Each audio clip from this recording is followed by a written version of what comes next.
شرک کی دو قسمیں، ایک شرک اکبر ہے اللہ کی ذات و صفات میں کسی کو شریک ٹھہرانا، اور ایک شرک اصغر ہے، وہ ہے ریاکاری کرنا،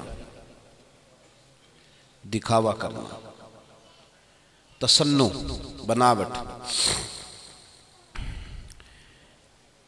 اللہ تبارک و تعالیٰ کی بارگاہ میں کھڑے ہونا لیکن ذہن یہ بنا لینا کہ لوگوں کو پتہ چل جائے کہ میں بڑا عبادت گزار ہوں، کھڑے رب کی بارگاہ میں ہونا، راضی بندے کرنا، یہ ریاکاری ہے، یہ تصنع ہے، یہ بناوٹ ہے۔ کوئی کام جب آپ ریاکاری کے طور پہ کرتے ہیں تو وہ کام آپ پہ بوجھ بن جاتا ہے، آپ کے لیے مشکل ہو جاتا ہے۔ میری طرف دیکھیں میں کیا عرض کر رہا ہوں، میں نے بغیر تمہید کے بات شروع کر دی۔ کوئی کام بھی جب آپ دکھاوے کے طور پر کرتے ہیں نا، مثلا اگر آپ کا دل لگ جائے نا کہ لوگ میری تعریف کریں تو آپ پریشان ہو جائیں گے، یعنی کتنی کو کوئی تعریف کرے، پھر کبھی دل کرتا ہے کہ تو نے صحیح نہیں کی، کہہ نہیں سکتے، ویسے دل کرتا ہے کہ تو کبھی صحیح کر دیتا نا۔ یہ بیماری لگ جائے نا تعریف کرانے کی، انسان کمزور پڑ جاتا ہے، محتاج ہو جاتا ہے لوگوں کے لفظوں کا، لوگوں کے جملوں کا۔ یہ طبیعت بن جائے نا ہماری، شیخ سعدی فرمایا کرتے تھے کہ لکڑی کو گھن کھاتی ہے اور بڑے بڑے لوگوں کو خوشامد کھا جاتی ہے۔ ہمارے ہاں لوگ قابلیت نہیں دیکھتے، یہ دیکھتے ہیں کہ میری تابعداری کرتا ہے نا۔ اس کا نقصان یہ ہوتا ہے کہ بڑی بڑی نشستوں پر نااہل لوگ براجمان ہو جاتے ہیں۔ آپ اگر مخلص ہو جاتے ہیں تو آپ کے لیے وہ کام آسان ہو جاتا ہے، آسان۔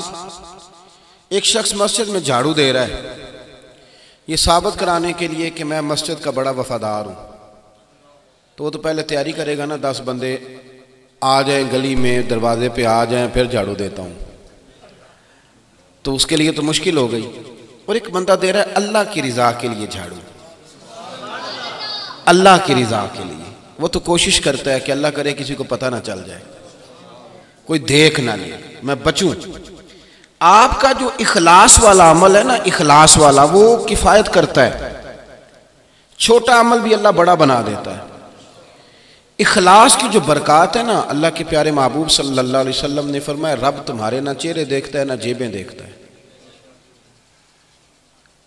دیکھنے پہ قادر ہے، بس اس کی مرضی قدرت ہے، نہیں دیکھتا۔ وہ نہ تمہارے چہرے دیکھتا ہے نہ تمہاری جیبیں دیکھتا ہے، وہ تو تمہارا دل دیکھتا ہے، وہ دیکھتا ہے اس میں خلوص کتنا ہے، للہیت کتنی ہے۔ امام غزالی نے ایک مثال دی، امام صاحب رحمۃ اللہ علیہ فرماتے ہیں کہ کسی نے پوچھا کہ حضرت جی یہ ریاکاری اتنا برا کام کیوں ہے؟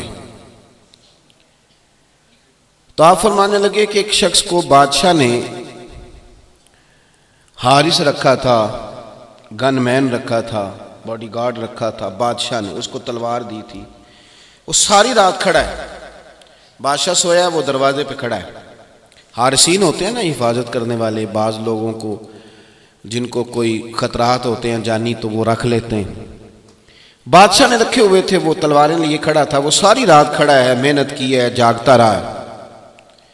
اب بادشاہ بڑا راضی تھا، انعام کے نام بھی دیتا رہا کہ یہ ساری رات پہرے داری کرتا ہے۔ پھر ایک دن بادشاہ کو اگر پتہ چلے کہ یہ میرے لیے نہیں آتا، محل میں تو کوئی کنیز ہے اس کے لیے آتا جاتا ہے، تو آپ فرماتے ہیں بتاؤ بادشاہ سزا کیا دے گا؟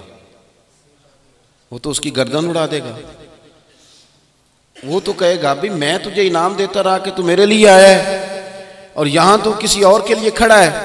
میرے نبی پاک پڑھیے درود شریف صلی اللہ علیہ وسلم، رسول پاک صلی اللہ علیہ وسلم نے فرمایا قیامت کے دن بہت سارے لوگ آئیں گے جنہوں نے نیک اعمال کیے ہوں گے، اور وہ رب کریم کی بارگاہ میں آ کے سوالی ہوں گے کہ انہیں اجر دیا جائے، تو مالک فرمائے گا ان سے جا کے اجر لو جنہیں دکھانے کے لیے تم عمل کرتے تھے۔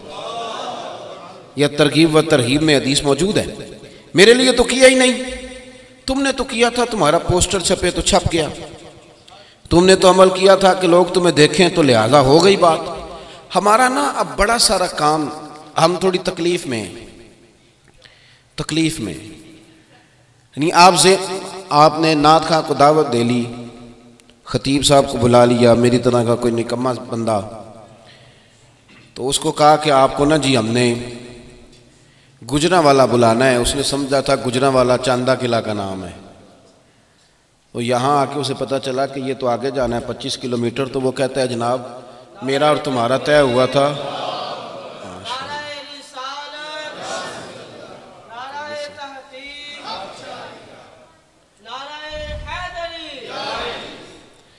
وہ کہتا ہے جی وہ میں نے تو طے کیا تھا 25,000، ادھر دیکھیں میری طرف، اور چونکہ آپ نے اب 20 کلومیٹر 10 کلومیٹر آگے بتا دیا ہے تو میں 5,000 اور لوں گا. دے دیا آپ نے، اس نے کہا تھا آپ نے دے دیا، لیکن آپ بھی تکلیف میں، وہ بھی تکلیف میں.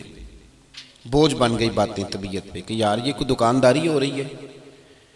لیکن آپ نے کسی شخص کو دعوت دی تھی گجرانوالا کا کہہ کے، اور آپ نے 20 کلومیٹر آگے لے جانے کی بات کی تو وہ ہنسے. اس نے کہا چلتا ہوں یار، میں جتنے قدم چلوں گا نا، جتنی جگہوں سے میری گاڑی گزرے گی، سارے میرے ایماندار ہونے کی گواہی دیں گی وہ جگہ. اب اس کے لیے بھی کام آسان ہو گیا اور آپ کے لیے بھی کہ یار ہم نے ایک اچھا آدمی بلایا، اس کے اندر اخلاص ہے. یہ جو ریاکاری ہوتی ہے نا، اس کا سادہ ترجمہ اداکاری ہے. اور بندہ اداکاری کرتے تھک جاتا ہے، وہ کتنے کو کرے گا. وہ نارمل لائف جو ہوتی ہے نا، وہ اخلاص والی ہوتی ہے. نارمل اخلاص کے بغیر گھر نہیں چلتا، گھر نہیں چلتا. پیسے بیوی کو تھوڑے دے دیں گزارا کر لیتی ہے، غربت آ جائے گزارا کر لیتی ہے، ایک جوڑے میں بھی گزارا کر لیتی ہے. لیکن اگر اسے پتہ چل جائے نا میرا خاوند میرے ساتھ مخلص نہیں،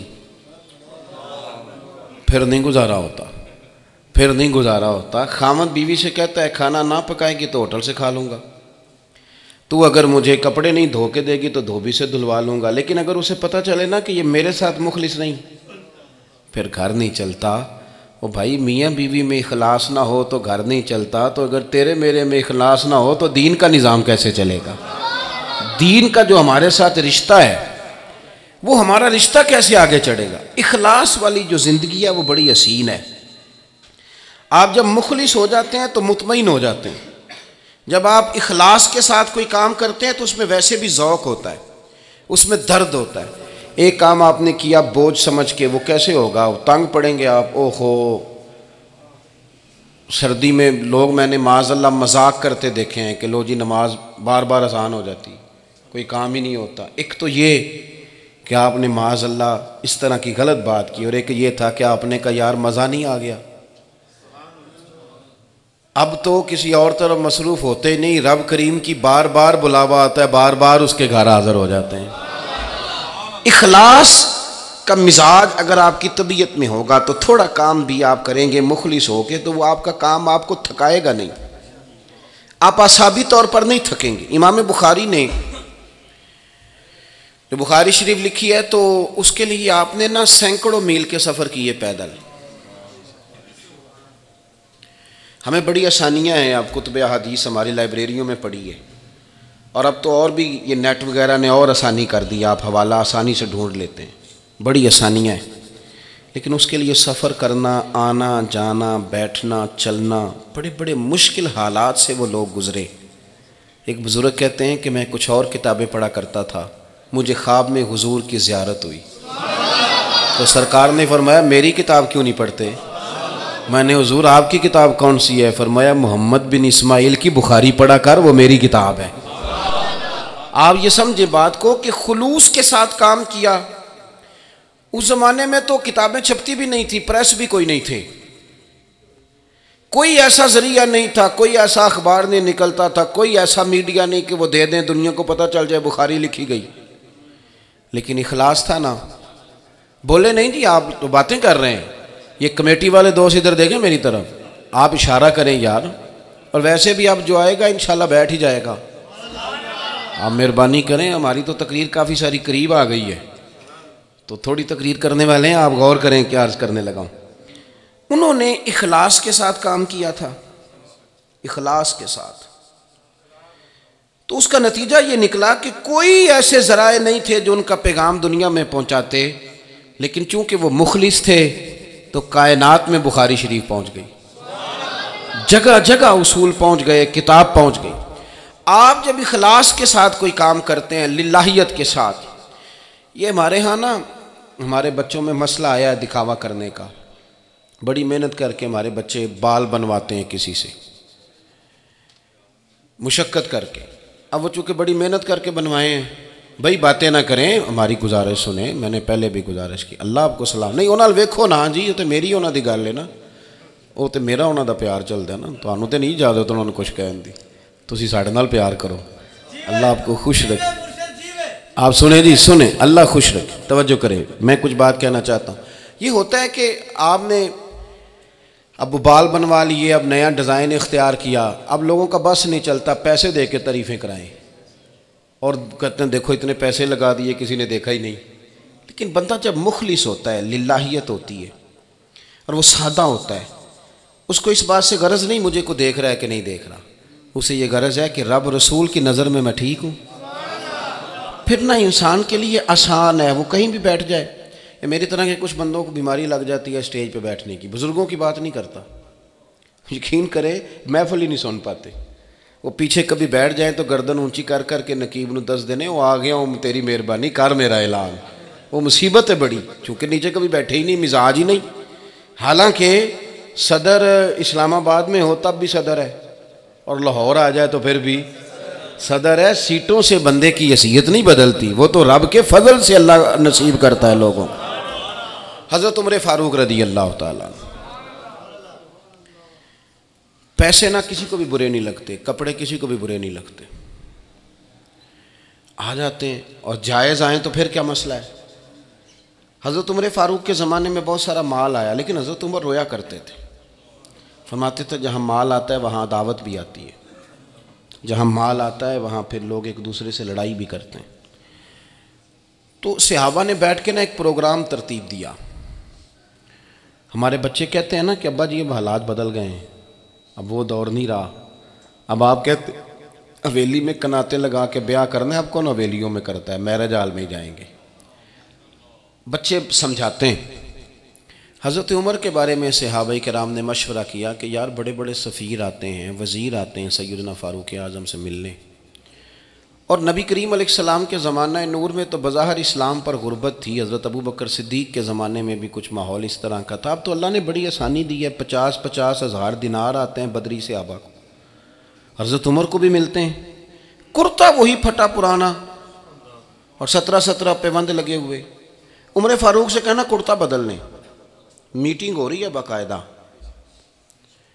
بیٹھ کے سب نے طے کیا، بالکل کہنا چاہیے کہنا چاہیے جی، ہو گئی جی طے۔ ایک صحابی بولے کہنے لگے کہنا تو چاہیے پر اس شعر کا نام بھی بتاؤ جو عمر سے بات کرے گا، وہ بندہ ہے تمہارے پاس جو سیدنا فاروق اعظم سے بات کرے؟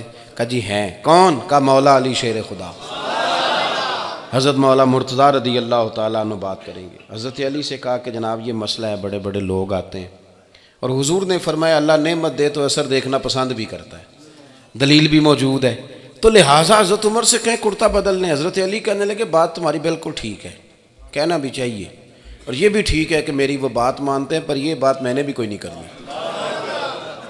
میں نہیں کرتا یہ بات ان سے۔ جناب پھر کس سے کہیں؟ تو حضرت علی کہنے لگے دروازہ بتاتا ہوں، سیدہ عائشہ صدیقہ سے کہیں، مومنوں کی ماں ہیں، ان کا جو تعلق ہے نا اس میں ضرور سیدنا عمر سنیں گے بات۔ سیدہ نے پیغام دیا، اپنے نا عقیدت کے رشتوں کو کبھی کمزور نہ پڑنے دیں، لوگوں کی عقیدتیں وسوسوں کا شکار ہیں، ہمیں نا سامنے والے لوگ صحیح لگتے ہیں اور جو ہمارے پاس ہیں وہ نہیں صحیح لگتے ہمیں، ہماری عقیدتیں کمزور پڑتی جا رہی ہیں اپنے مشائخ کے ساتھ، اپنے بزرگوں کے ساتھ، اسلاف کے ساتھ، صحابہ اور اہل بیت کے ساتھ۔ عزیز عقیدتیں کچھ جگہ ایسی ہونی چاہیے جہاں بندہ سی بھی نہ کرے، کچھ مسئلے اس طرح کے ہونے چاہیے جہاں بندہ آنکھ بھی نہ اٹھائے، کچھ بھی نہیں فرق پڑتا، اس سے جینا آتا ہے انسان۔ حضرت سیدنا عائشہ صدیقہ نے پیغام بھیجا، حضرت عمر کو کیسر و کسرا کے لوگ بلائیں تو عمر کہتے ہیں دوڑ جاؤ ٹائم کوئی نہیں، پر سیدہ کا پیغام گیا تو دوڑے گئے، پردے کے پیچھے بیٹھے، اماں جی میں نے دیر تو نہیں کر دی؟ نہیں آپ جلدی آ گئے، کیا حکم تھا؟ سیدہ فرماتی ہیں کہ عمر اللہ نے اب نعمتیں دے دی ہیں، آسانیاں ہو گئی ہیں۔ صحابہ کا خیال ہے کہ آپ وہی کرتا پھٹا پرانا پہن کے بیٹھ جاتے ہیں، اس کو بدل لیں، اور اس میں کوئی حرج نہیں، دین اس کی بھرپور اجازت دیتا ہے، فرمان سرکار کا موجود ہے، اللہ نعمت دے تو اثر دیکھنا پسند کرتا ہے۔ تو آپ، ہمارے ہاں کچھ لوگوں کا خیال ہے کپڑوں سے روب ہوتا ہے، نہ، روب تو سچے آدمی کا ہوتا ہے، کوٹھی کا روب نہیں ہوتا۔ لوگ تو بنگلے کے باہر کھڑے ہو کے کہہ رہے ہوتے ہیں 2 نمبر پیسوں سے بنائی ہے اس نے، ہاں کوئی روب نہیں، کار کا کچھ بھی نہ سمجھے آپ، سچائی کا، دیانت کا، آپ کے کردار کا روب ہوتا ہے، سچائی سے لوگ ڈرتے ہیں آپ کی۔ اگر آپ، اور لوگوں کو پتہ چل جاتا ہے یہ بندہ کس طرح کا ہے، اس ترتیب سے آپ کی عزت ہوتی ہے سوسائٹی میں۔ حضرت عمر سے کہا کرتا بدل لیں، میں نے کہا کچھ جگہ چپ بھی کر جانا چاہیے، میں تو چھوٹا آدمی ہوں، ویسے میں نے کچھ دیکھے ہیں شاگرد بھی جو استادوں کی عبارتیں ٹھیک کراتے ہیں، کچھ میں نے دیکھے ہیں جو استادوں کو بتاتے ہیں کہ یہ آپ تھوڑا سا مسٹیک کر گئے، یہ ہیں، اپنی عقیدتوں کو تو قائم رہنے دیں، عقیدت کو تو قائم رہنے دیں۔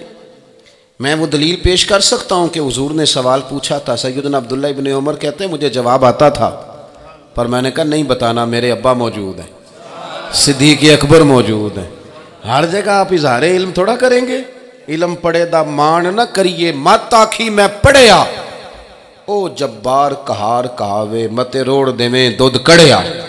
کسی جگہ انسان کو تھوڑا سا کہیں بریک بھی لگانی چاہیے۔ بڑی عجیب کشمکش ہو گئی، اب تو کارکن بھی اٹھ کے بتاتے ہیں، فتوے بتاتے ہیں، کہتے ہیں جناب وہ اس طرح کر لیں، اچا نام رکھایا جس نے، وہ چولہے وچ سڑیا، نیواں ہو کے لنگ محمد لنگ جاویں گاڑیا۔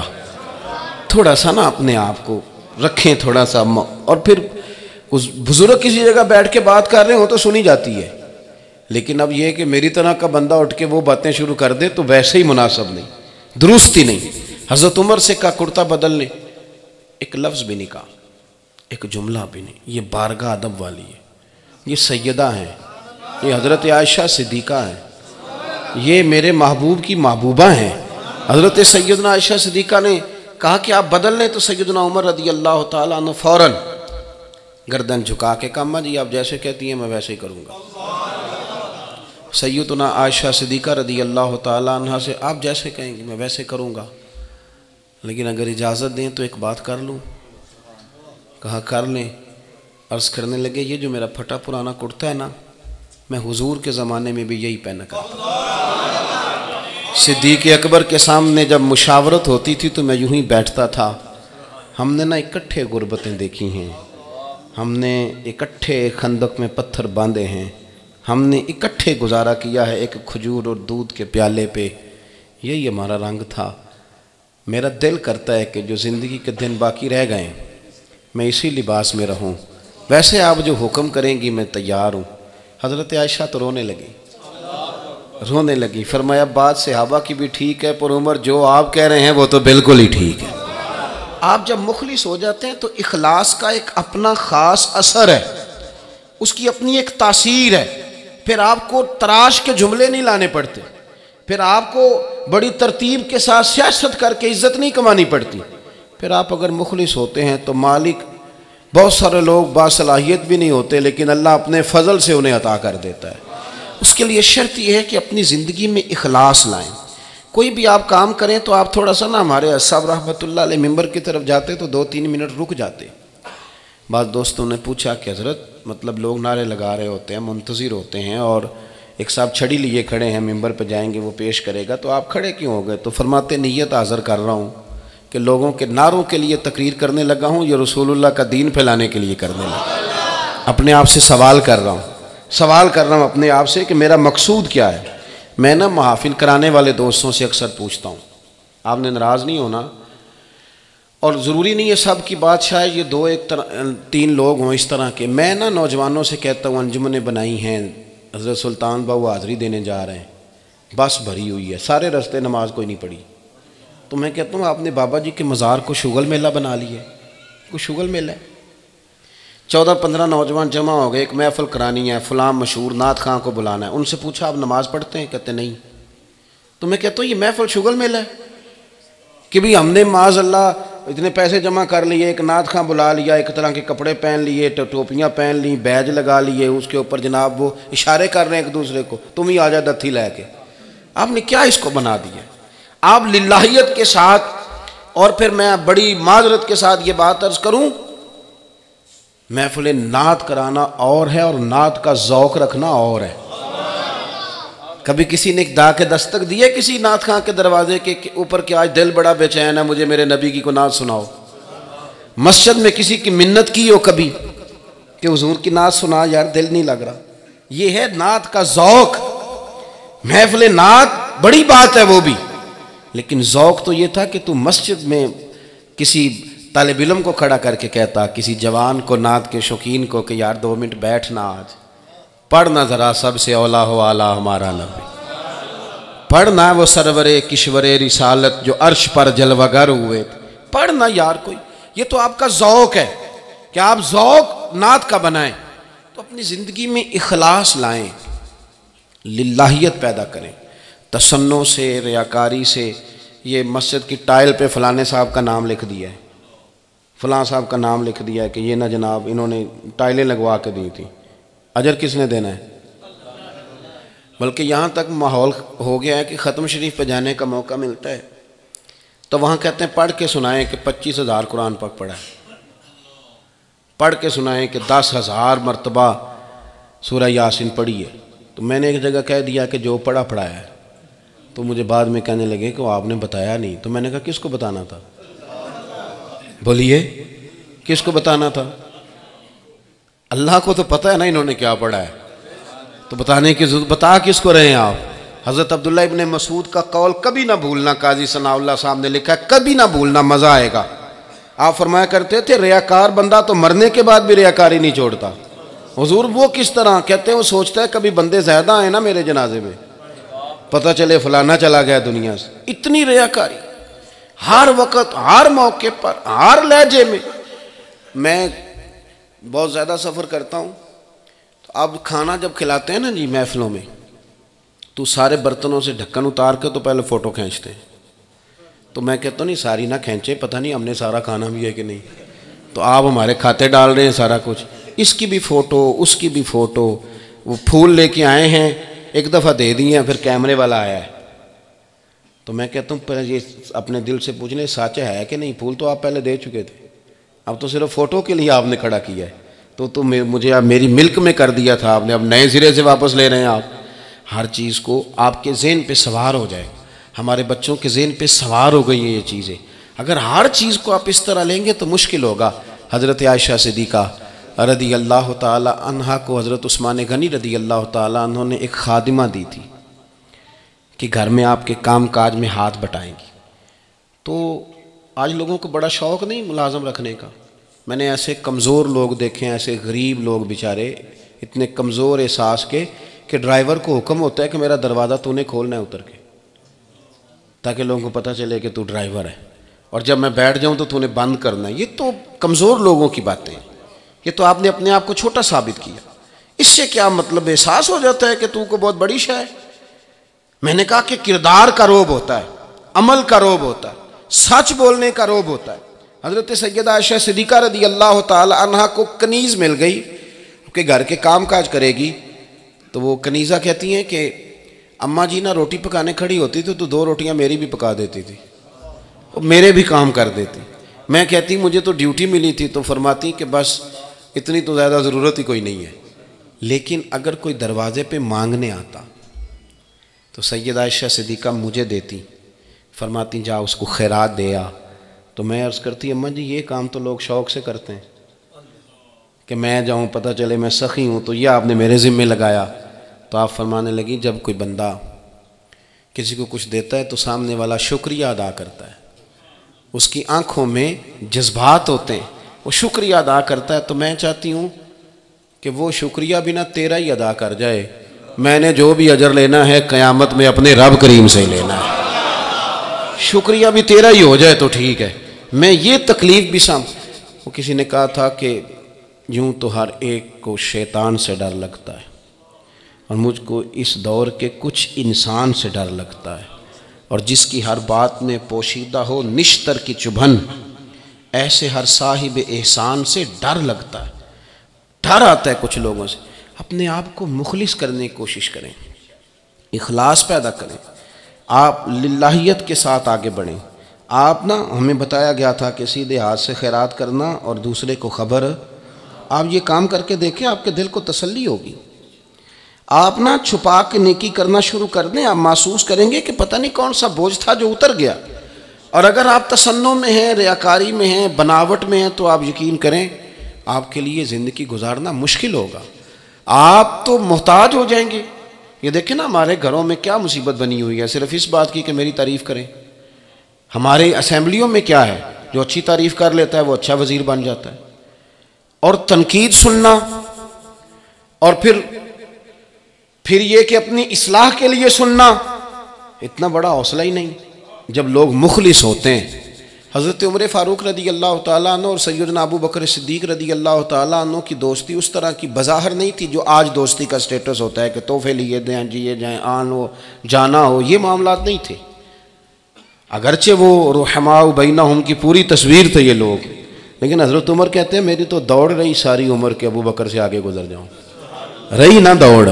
اور کئی جگہ حضرت ابو بکر صدیق نے ان کو تنبیہ بھی کی، حدیبیہ کے مقام پہ بھی کہا تجھے تیری مار ہوئے، بہت تنبیہ بھی کی۔ یہ ان کا آپس کا معاملہ، ایک دوسرے کو سمجھاتے بھی ہیں۔ لیکن جب حضرت صدیق اکبر کے وصال کا وقت آیا تو اپنے بیٹے بھی جوان تھے اور صحابی تھے۔ لوگوں نے کہا خلیفہ کس کو بنانا ہے؟ فرمایا فاروق اعظم کو۔ میں نے کہا وہ جو ہمارے ہاں رنگ ہے دوستی کا کہ آنا ہے جہاں، وہ ساری چیزیں نہیں۔ اللہ کرے کہ ہمیں یہ اخلاص نصیب ہو۔ بڑے بڑے ادارے تھے، بڑے بڑے مراکز تھے، لیکن ہم نے سٹیٹس نہیں دیکھا، ہم نے میرٹ نہیں دیکھا، ہم نے یہ دیکھا کہ میرا پتر سیٹ ہونا چاہیے۔ بڑی بڑی جگہیں ویران ہو گئیں۔ حضور صلی اللہ علیہ وسلم نے فرمایا اس وقت قیامت کا انتظار کرنا جب امانت نااہلوں کے سپرد کی جائے۔ قیامت کا انتظار کرنا مشکات میں موجود ہے جب نااہل کو بٹھا دیا جائے۔ حضرت ابو بکر صدیق نے سیدنا عمر فاروق رضی اللہ تعالیٰ عنہ کا نام پیش کیا۔ لوگوں نے کہا، اس لیے نہیں کہ ایسا سیاسی فیصلہ جس سے عوام خوش ہو، بلکہ آپ تاریخ پڑھیں تو لوگوں نے آ کے کہا حضور وہ تو سخت ہی بڑے ہیں، جن کا آپ نام نامزد کر رہے ہیں وہ تو سخت ہیں۔ تو حضرت سیدنا ابو بکر صدیق رضی اللہ تعالیٰ عنہ کیا فرماتے ہیں؟ فرماتے ہیں میں دنیا سے جا رہا ہوں، یہ وہ وقت ہے کہ جب بڑا جھوٹا آدمی بھی سچ بولنے لگتا ہے، اور میں تو ہوں ہی صدیق۔ فرمانے لگے اگر مجھ سے اللہ رسول پوچھیں گے نا امت کس کے ذمے لگا کے آئے ہو، تو عرض کروں گا جو امت میں سب سے بہترین تھے ان کے ذمے میں امت مصطفیٰ کا کام لگا کے آیا ہوں۔ آپ جب یہ طے کر لیتے ہیں نا کہ ہم نے اخلاص کے ساتھ چلنا ہے، للہیت کو پیش نظر رکھنا ہے، پھر قومیں بچتی ہیں، پھر ملتیں بچتی ہیں۔ اور حضرت ابو بکر صدیق نے نا حضرت عمر کو سارا کچھ سوار سجا کے دیا۔ حضرت عمر نے جو 24 لاکھ مربع میل پہ حکومت پھیلائی تو یہ حضرت صدیق اکبر کی خلافت کی برکت تھی۔ فتنے تو سارے جناب صدیق اکبر نے کچل دیے تھے، وہ ساری لڑائیاں جو داخلی خارجی تھی وہ تو طے کر دی، حضرت عمر کے لیے تو رستہ آسان کر کے دیا۔ تو میرے بھائی یاد رکھیں گے آپ اخلاص والی زندگی گزاریں، کوشش کریں اپنے آپ کو پردوں میں چھپانے کی۔ وہ لوگ بڑے اچھے رہے، حضرت مولا علی فرمایا کرتے تھے اسے مبارک ہو جسے کم لوگ جانتے ہیں، اسے مبارک ہو، وہ قابل مبارکباد ہے۔ یاد رکھنا جن لوگوں کو بڑے لوگ جاننے لگے ان کی تو نجی زندگی کوئی نہیں رہ گئی، ان کے پاس تو نفلوں کا وقت نہیں بچا، وہ تو رو کے دعائیں نہیں مانگ سکتے، ان کو تو ہر کونے میں لوگ پہچانتے ہیں، کسی مزار پہ جا کے درد کے ساتھ فاتحہ نہیں پڑھ سکتے۔ خانہ کعبہ میں لوگ مل جاتے ہیں جن کو ضرورت ہے کہ پہلے فوٹو بنوا لیں اس کے بعد آگے چلیں گے۔ مبارک ہو اسے جسے کم لوگ جانتے ہیں۔ اپنے آپ کو اخلاص کے ساتھ وابستہ کریں، جہاں بھی کریں اخلاص کے ساتھ اپنے آپ کو دین کے کاموں میں لگائیں۔ نماز پڑھیں تو ذوق والی پڑھیں۔